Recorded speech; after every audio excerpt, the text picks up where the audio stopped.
त्रिखल शांति आज का जो हमारा मुख्य विषय रहने वाला है वो एक बहुत ही प्रचलित विषय है, त्रिखल।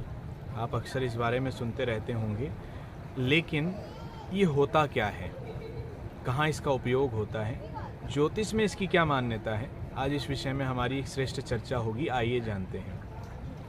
शास्त्र कहता है कि 3 कन्याओं के बाद किसी पुत्र का जन्म हो या 3 पुत्रों के बाद किसी कन्या का जन्म हो, तो ऐसी स्थिति में जो चौथी संतान है वो त्रिखल दोष से पीड़ित मानी जाती है।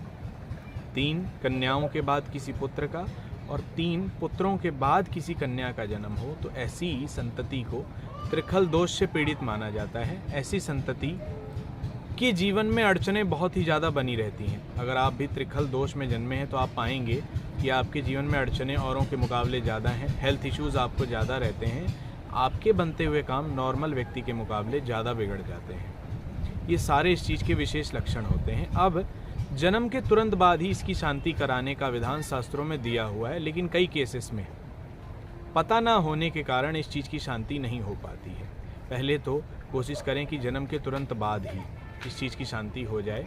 अब जो लोग आपके जान पहचान में जो लोग ये वीडियो देख रहे हैं, उनके आसपास में जो लोग त्रिखल में जन्मे हैं उन तक इस वीडियो को पहुंचाइएगा और इसका जो शास्त्रों में विधान दिया है उसके अनुसार उसका उपाय अवश्य करिएगा। दूसरा, अब मान लीजिए जन्म के समय इसकी शांति नहीं हो पाती है तो इसकी शांति कैसे होगी, उसकी मैं एक मोटे रूप में आपको विधि बता देता हूँ। त्रिखल का अर्थात हो गया 3। शास्त्र इसकी एक सरल विधि बताता है कि अपने जन्मदिन के आसपास 3 धातु ले लीजिए। 3 धातु का मतलब हो गया सोना, चांदी और तांबा। 3 अन्न ले लीजिए, 3 तरीके के, गेहूं, चना और मक्का, या कोई भी 3 अन्न, 3 धातु, 3 अन्न, 3 वस्त्र, 3 तरीके के वस्त्र ले लीजिए। और इन सभी चीज़ों को, और 1.25 किलो गुड़ लिया जाएगा, 1.25 मीटर लाल कपड़ा लिया जाएगा, और भी कुछ चीज़ें होती हैं, आप मेरे पीछे उसकी सूची देख पा रहे होंगे। ये सब सामान आपको ले लेना होता है।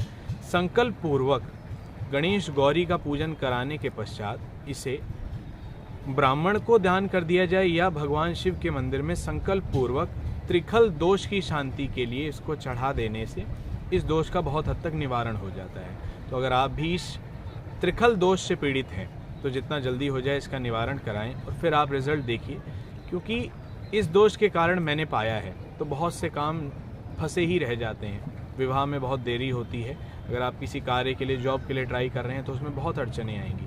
त्रिखल दोष की शांति से बनते हुए जो कार्य बिगड़ जा रहे हैं उसमें लाभ होता है।